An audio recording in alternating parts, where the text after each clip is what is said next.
Kalau asli foto tersebut, maka Rian Wisnu lah yang memfoto korban pertama kali. Ini ya, dia yang menyebarkan. Memiliki foto korban di TKP. Dari 20 kelemahan dalam editan ini.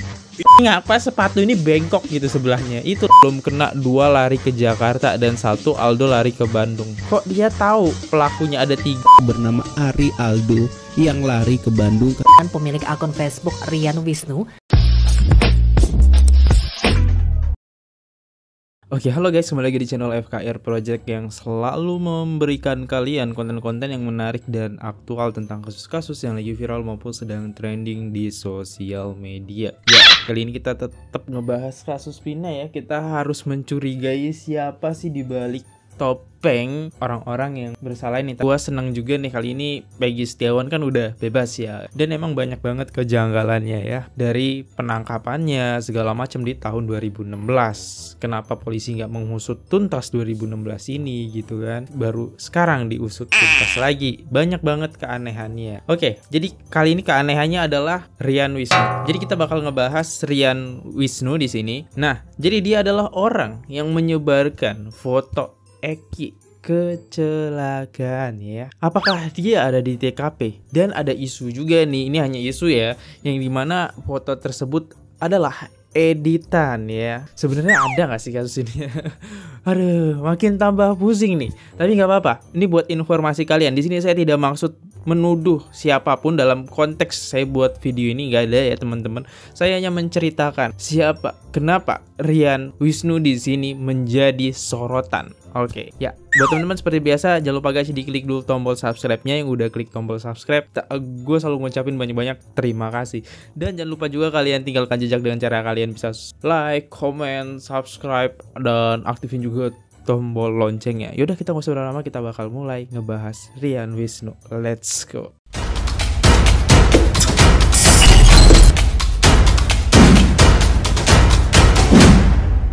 Oke, sekarang kita ngebahas Rian Wisnu dulu. Jadi di sini ada salah satu Facebook yang menjadi sorotan, yaitu Rian Wisnu dalam tanda kurung jagoannya Mama Idola Janda.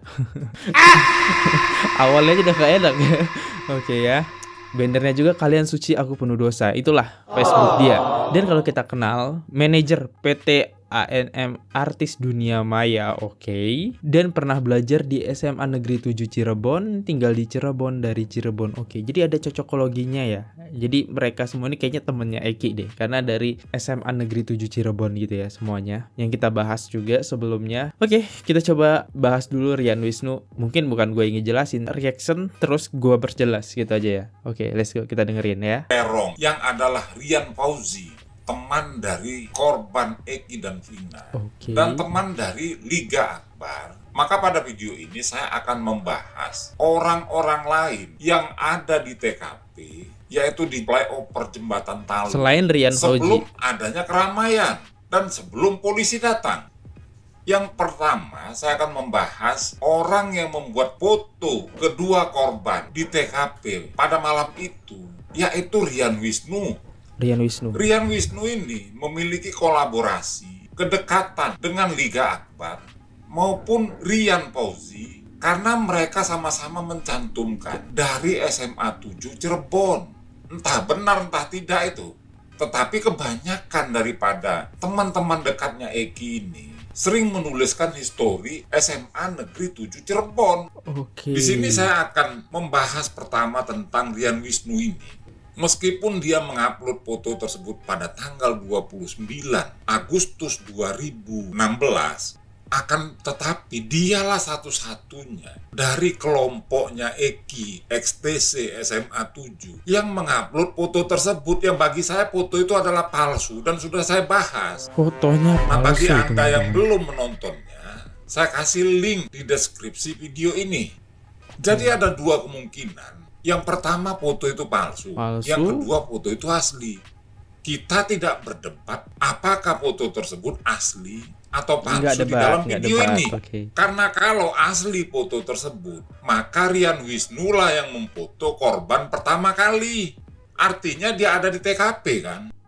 Pertanyaannya, kenapa Rian Wisnu tidak dijadikan saksi oleh kepolisian pada saat itu? Bener. polisi malah mengambil orang-orang yang jauh dari lokasi ditemukannya korban, kan aneh. Ibaratnya kalau gempa di Tasik, maka kita mencarinya ke Lampung. Nggak ketemu. Nggak connect sama sekali.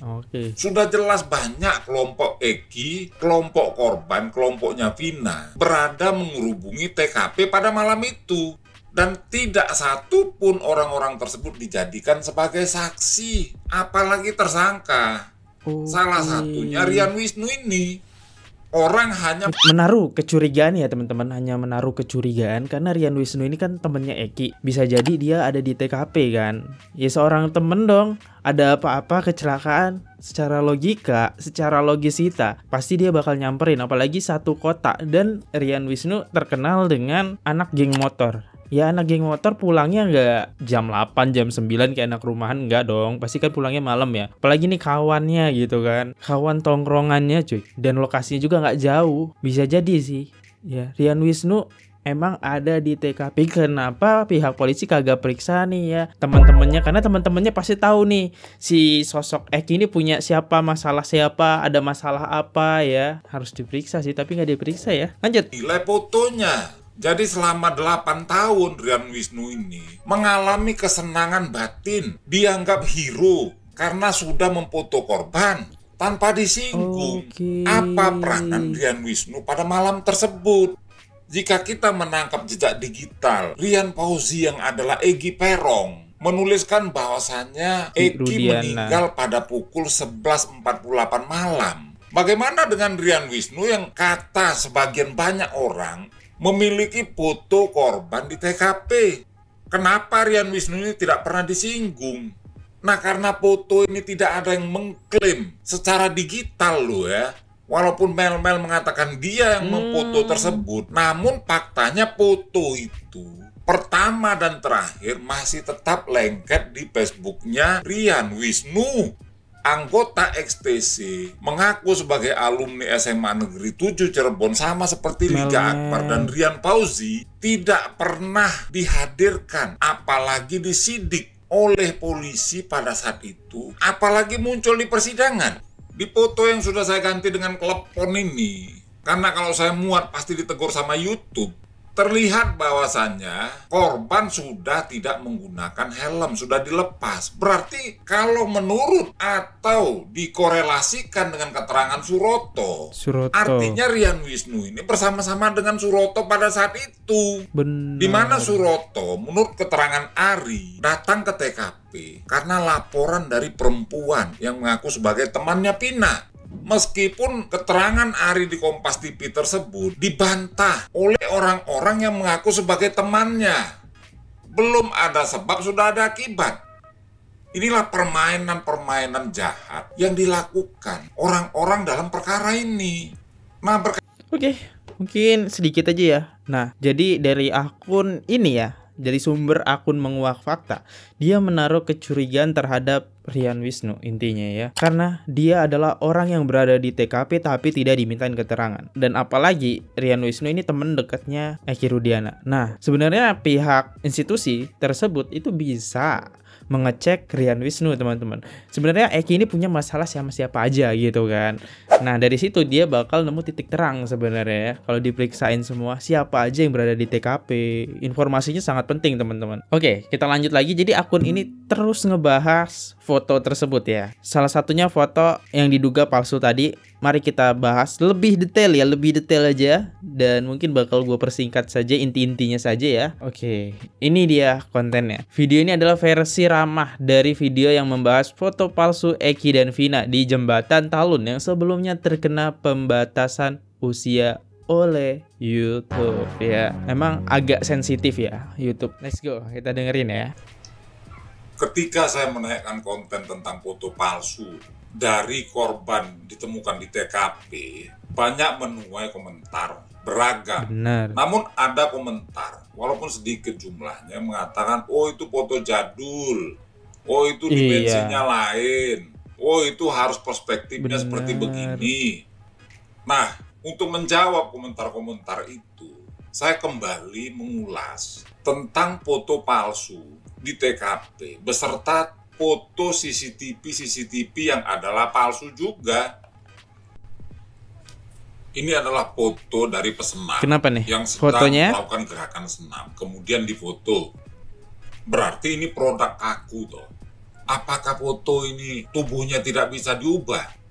Gerakannya tidak bisa kita ubah. Bisa. Jadi bukan hanya video saja, foto pun posisi tubuhnya bisa kita ubah. Oke. Saya melakukan perubahan menggunakan Adobe Photoshop melalui sudut-sudut yang kita buat.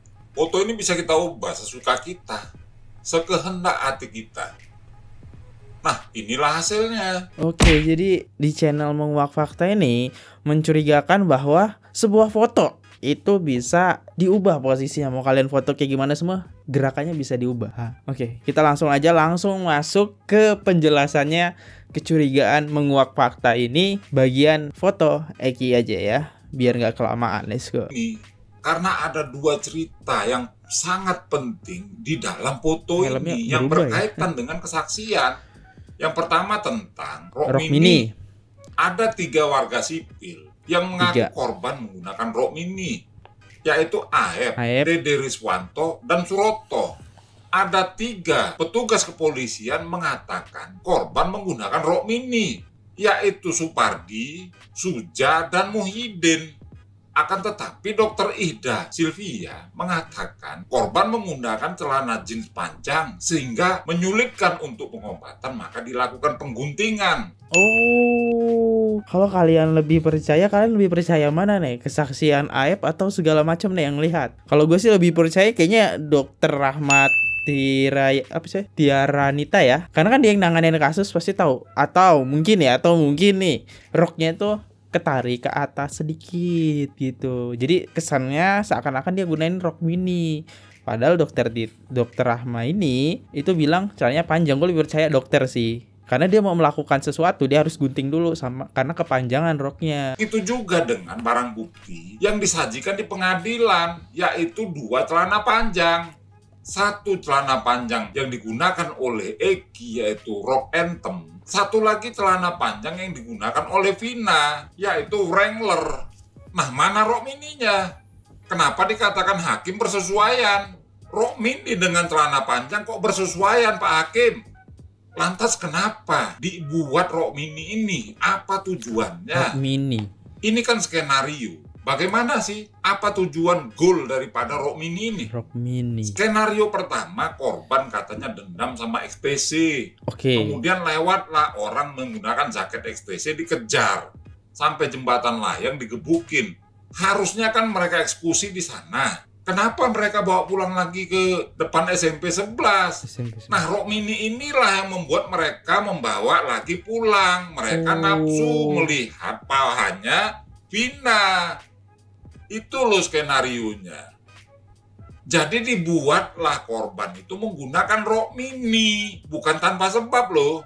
Kenapa tuh? Kalau korban menggunakan celana panjang, mungkin tidak ada nafsu karena menggunakan rok mini, jadi terangsang nih 11 orang tersebut sehingga membawalah korban kembali ke depan SMP 11. Itu skenario penyidik. Yang kedua tentang helm.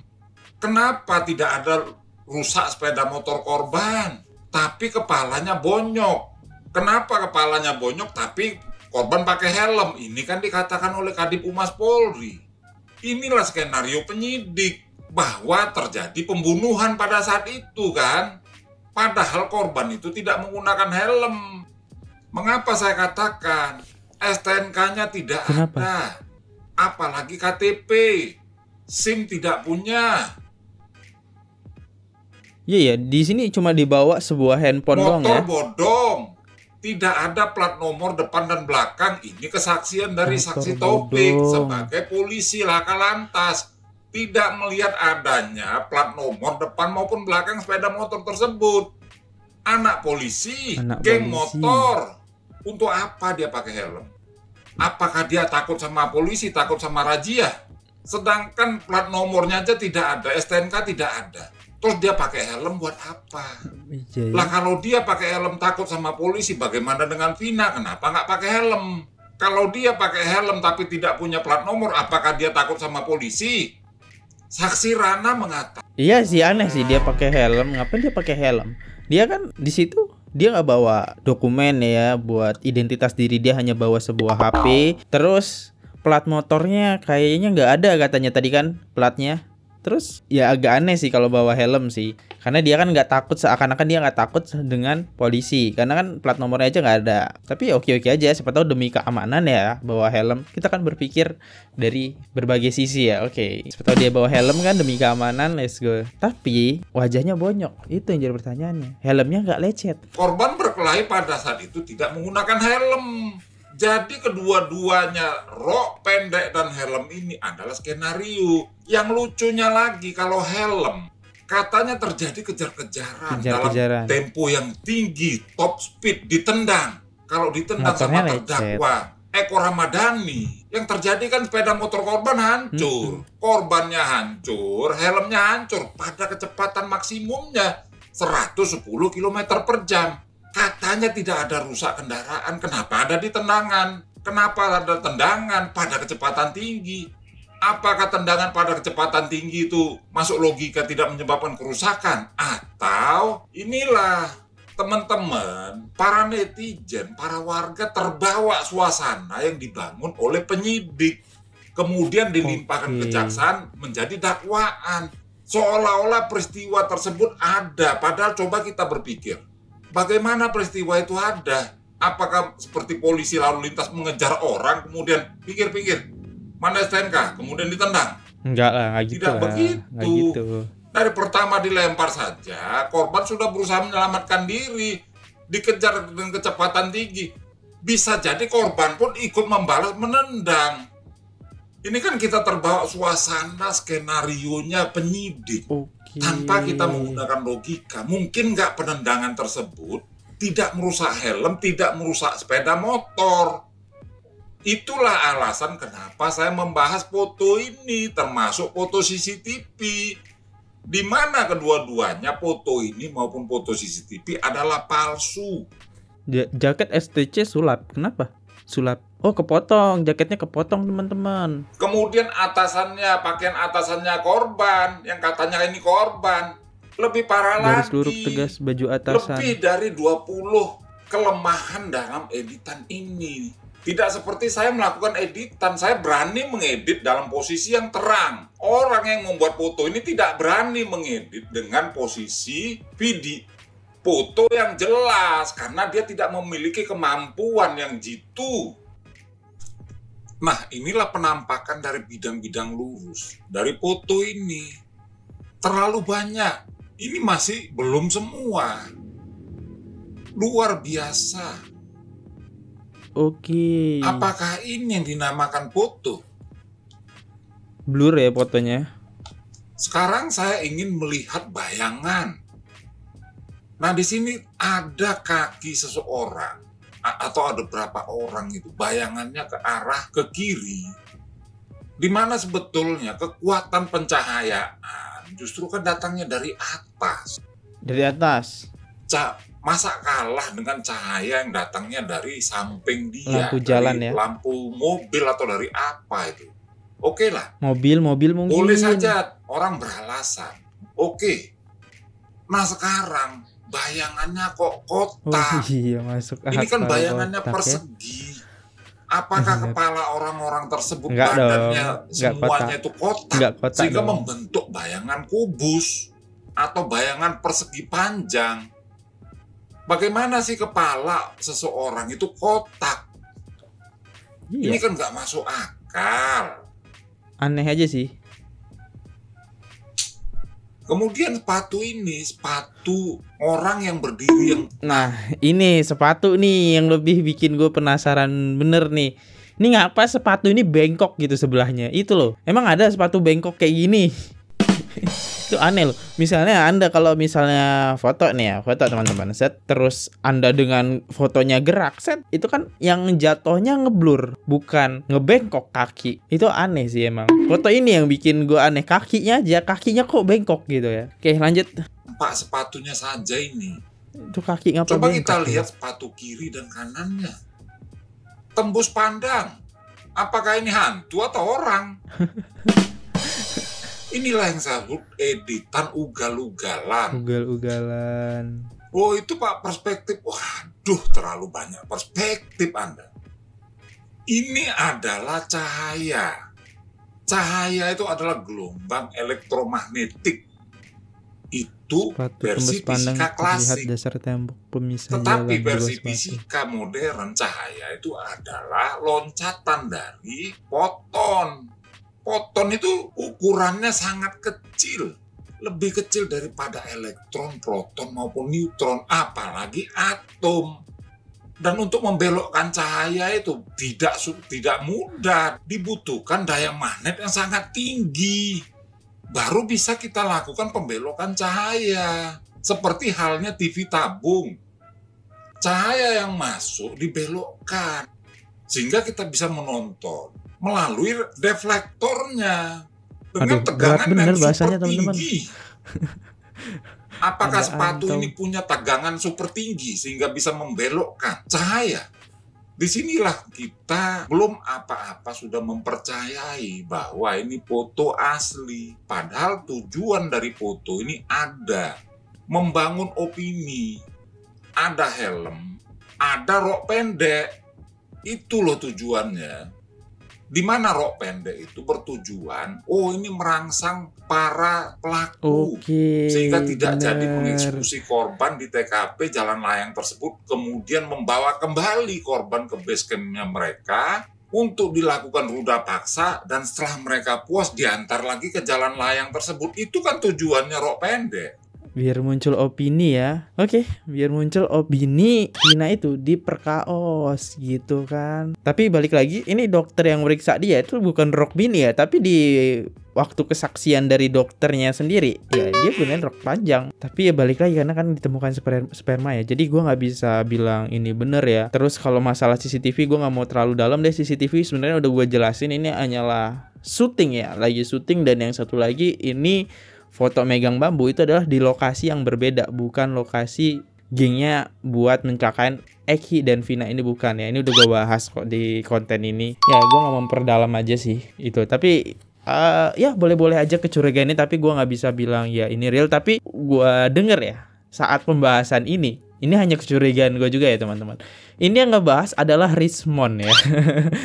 Karena gue dulu adalah orang yang suka ngebahas kasus Jessica juga, Jessica Wongso. Ya, jadi Jessica Wongso ada Rismond. Rismond itu detail banget masalah foto, CCTV, pergerakan. Ya ini hanya kecurigaan gue kalau dibalik orang menguak patah ini adalah sosok Rismond teman-teman ya. Ya tapi ini hanya kecurigaan gue ya. Jadi nggak bisa dibilang ya ini Rismond gitu. Ini hanya curiga. Karena gue bener-bener memfavoritkan lah dulu si Rismond ya.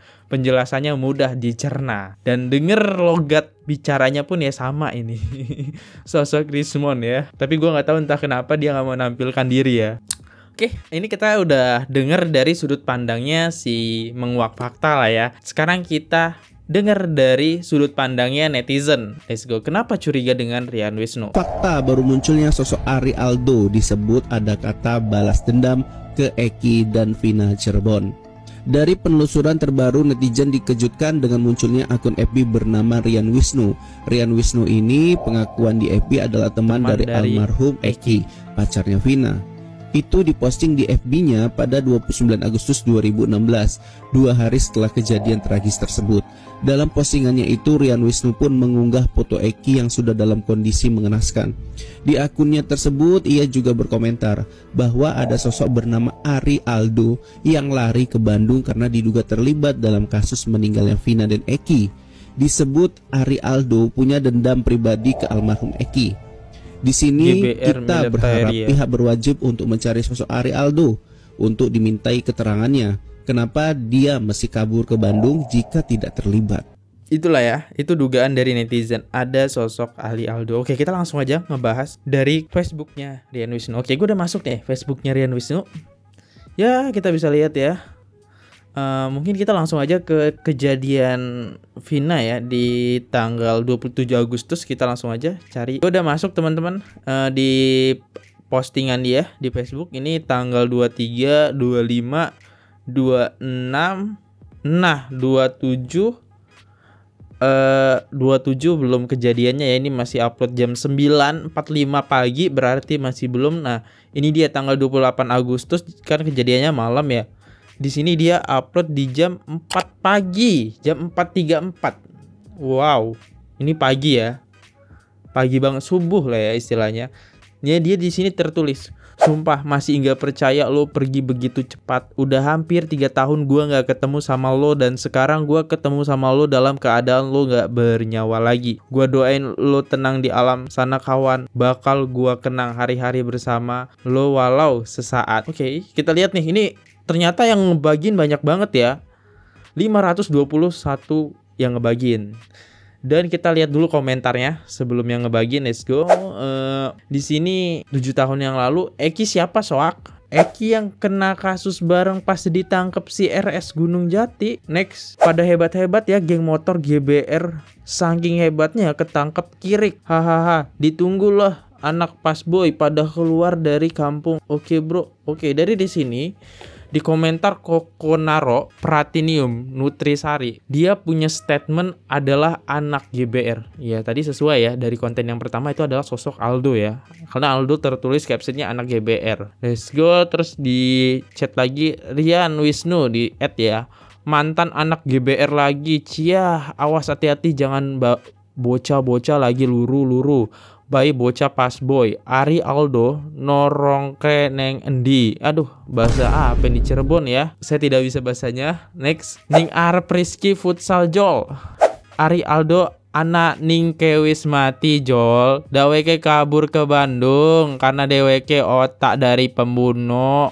Yang karena Aldo punya dendam pribadi sama almarhum Eki. Wis beli zaman gangsterku luru duit Kang bener gara-gara gangster teman kita method ya. Tuh, Rian di sini punya statement yang dimana muncul sosok Aldo. Nah, Rian ini harusnya diperiksa nih, Rian Wisnu ini ya. Satu, dia yang menyebarkan foto Eki ya pada waktu kejadian yang ada dugaan dari penguak akun YouTube Penguak Fakta. Dia adalah dia yang memfoto kejadian tersebut. Tapi ya agak aneh sih, kakinya ngapa minyot. Itu doang sih. Terus next, dia membuat statement di mana Eki itu punya perseteruan antara Aldo gitu. Nah, ini harus dicari tahu nih Rian Wisnu, perseteruannya itu seperti apa? Perseteruannya kecil kah?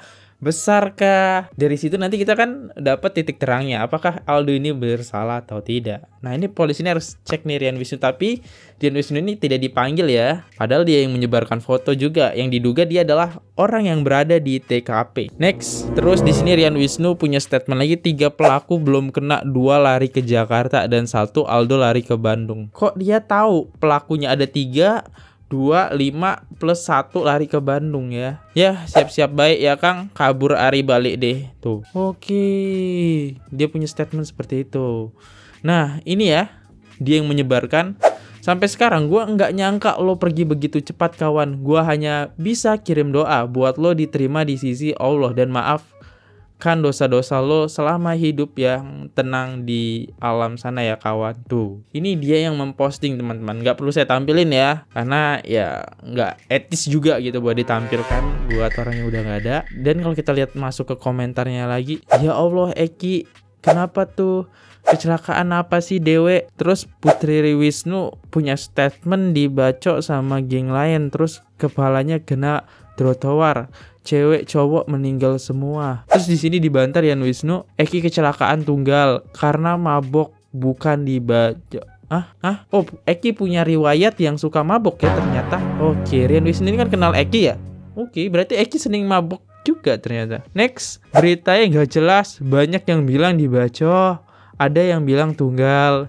Ini berita masih simpang siur karena enggak ada saksi. Yang jelas bukan dibacok ya. Terus Rian Wisnu Rahul, Ira inget enggak Eki yang pernah main bareng di KCB? Sekiane dewe wis meninggal dit. Lagi malming jam 10 kecelakaan di jalan layang ke Pompong arah mau ke Sumbar. Oke, 7 tahun yang lalu ya. Wes kudue, minta doanya aja buat almarhum Eki Rudiana dan ceweknya Vina DA. Semoga terima amal ibadahnya dan diampunin dosanya. Amin, amin. Innalillahi wa inna ilaihi rajiun. Semoga amal ibadah mereka diterima Allah Subhanahu wa taala. Beritanya belum jelas soalnya nggak ada saksi.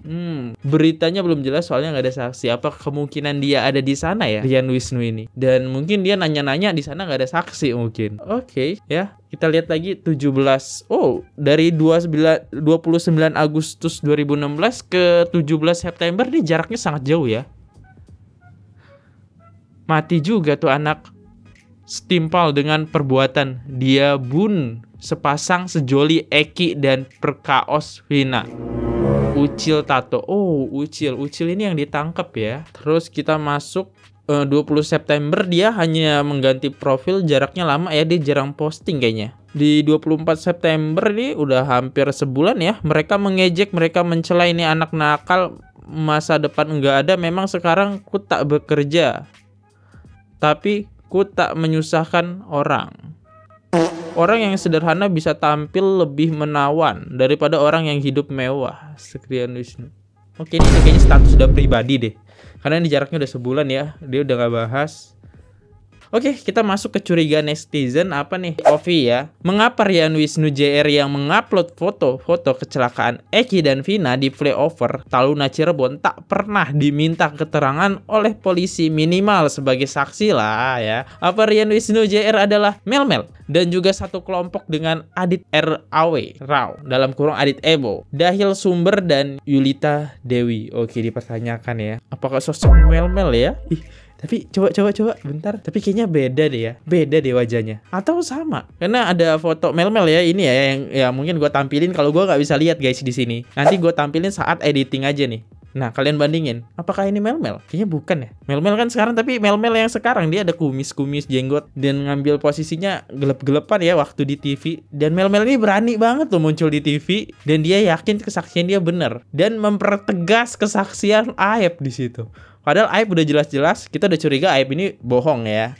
Tapi si mel-mel itu mempertegas kesaksian Aep itu bener gitu. Itu loh Peggy Setiawan loh pelakunya. Aneh sih ya. Tapi nggak tahu, ini kan hanya kecurigaan ya Rian Wisnu ini. Oke. Terus ada kecurigaan juga bahwa Rian Wisnu tadi kan tahu ya pelakunya yang namanya Aldo ya. Tapi di sini ada salah satu klarifikasi biar kalian nggak simpang siur terkait postingan Rian Wisnu. Nggak bilang ini saksi kunci tahu kejadian dan apa-apalah. Sebenarnya mereka juga nggak tahu kejadian seperti apa. Cek kedua screenshot ini yang yaitu yang pertama postingan sudah ditangkap terduga pelaku, yang kedua komentar di postingan waktu hari H kejadian Vina dan Eki. Jika orang ini pernah menyatakan dirinya dalam BAP dan ada namanya sebagai saksi dalam persidangan, saya pastikan semua pengakuannya adalah bohong. Oke, kita lihat ya. Emang apa sih postingan pertama? Mati juga tuh anak, setimpal dengan pembuatan dia bunuh sepasang sejoli Eki dan berkaos Vina #Ucil. Gak ada yang aneh sih ya ini. Postingan kedua, Eki kecelakaan tunggal karena mabok, bukan dibacok. Oke, ini berita masih simpang siur karena nggak ada saksi. Yang jelas bukan dibacok. Oke, ya mungkin ini hanya dugaan dia ya. Eki mabok karena mabok, ini hanya dugaan dia mungkin ya. Ini berita masih simpang siur. Oke, ya ini ya. Gimana teman-teman? Apakah Rian Wisnu ini tahu kejadiannya atau enggak? Ini ada dua netizen nih. Ada yang bilang Rian Wisnu ini nggak tahu nih, ya. Sedangkan ada yang bilang tahu. Oke, tadi kan di situ ngebahas Aldo ya. Aldo, pemilik akun FB Rian Wisnu dilaporkan ke polisi oleh si Aldo, teman-teman. Oke, kita lihat ya kenapa. Muhammad Renaldi Adam Wibowo alias Aldo, pria asal Cirebon, melaporkan pemilik akun Facebook Rian Wisnu ke Polres Cirebon Kota didampingi kuasa hukumnya Senin siang. Tapi ini kan Aldonya kok beda ya? Apa faktor umur gitu? Jadi gendutan, jadi ada kumis ya, rambutnya pirang. Dengan Aldo yang ini gak sih? Dengan Aldo ini ya, Aldo yang di sini kurus krempeng sih. Gak tau guys, ini Aldo yang sama apa Aldo yang beda nih? Kalian yang menilai sendiri ini Aldo yang sama bukan? Karena ini ada dugaan tadi Wisnu JR tadi menuduh ke Aldo ini ya. Karena dia anak GBR military version ya. Ini nih. Oke, kita lanjut lagi dengar beritanya. Tinggi kuasa hukumnya Senin siang. Kuasa hukum Aldo, Reno, mengatakan pelaporan tersebut berkaitan dengan dugaan pencemaran nama baik kliennya. Dalam postingan di akun Facebooknya, Rian Wisnu menuduh Aldo sebagai dalang dari pembunuhan Vina dan Eki Cirebon. Reno, kuasa hukum Aldo, mengatakan dengan adanya postingan Rian ini, nama baik kliennya rusak. Karena Aldo sama sekali tidak terlibat dalam kasus pembunuhan yang terjadi pada Sabtu malam 27 Agustus tahun 2016 silam. Aldo mengungkapkan bahwa dirinya sama sekali tidak kenal dengan Rian Wisnu dan tidak kenal dengan kedua korban Vina dan Eki. Dengan adanya postingan foto istri, anak, dan orang tua, Aldo mengaku sangat dirugikan. Tapi ini Aldo yang sama nggak sih? Kayaknya Aldo yang beda ya. Aldo yang tadi di sini ada tatonya guys. Aduh, makin pusing saya. Makin pening ya. Terus dari berita tersebut emang ada kejanggalan sih. Nah ini dia. Ini kejanggalan. Pengacara si Aldo sama si Apuk. Menurut kalian kok mirip? Ini pengacara siapa coba? Sama pengacaranya. Lur, kalian inget kan Aldo pernah laporkan Rian Wisnu ke polisi? Dia bawa 2 pengacara. Tapi kok pengacaranya hampir mirip ya wajahnya sama pengacaranya si Apung RP alias Rian Prayoga. Coba deh lu perhatiin. Dari mulai bentuk jenggotnya, terus dia berkacamata. Emang satu orang itu bang? Wajah. Emang satu orang ya? Ya itulah ya kecurigaan netizen lagi. Nah itu aja sih teman-teman ya. Balik lagi ke teman-teman, apakah Rian Wisnu ini tahu kejadian ini tersebut dan menuduh sosok Aldo? Tapi di sini gue nggak mau menuduh sosok Aldo karena Aldo juga udah klarifikasi bahwa dia nggak mengenal. Tapi aneh juga Rian Wisnu kok bisa punya statement seperti itu, punya statement yang dimana Eki sama si Aldo ini punya masalah ya teman-teman. Saya Fadli undur diri dulu teman-teman. So mohon maaf banget kalau ada salah kata ataupun informasi yang saya dapat ini bisa jadi salah juga teman-teman ya. Ya, saya undur diri dulu. Sekali lagi saya minta maaf ataupun ada penyampaian yang kurang berkenan ataupun ada penyampaian yang tanpa saya sadari menyinggung para penonton semua. Tidak ada maksud tujuan apapun di sini. Saya hanya menceritakan. Saya Fadli undur diri dulu. Jangan lupa di subscribe. See you. Goodbye. Subscribe. Bye-bye. Oke guys, subscribe channel FKR Project. Jangan lupa kalian subscribe channelnya FKR Project. Subscribe channel FKR Project. Hai guys, jangan lupa untuk subscribe FKR Project.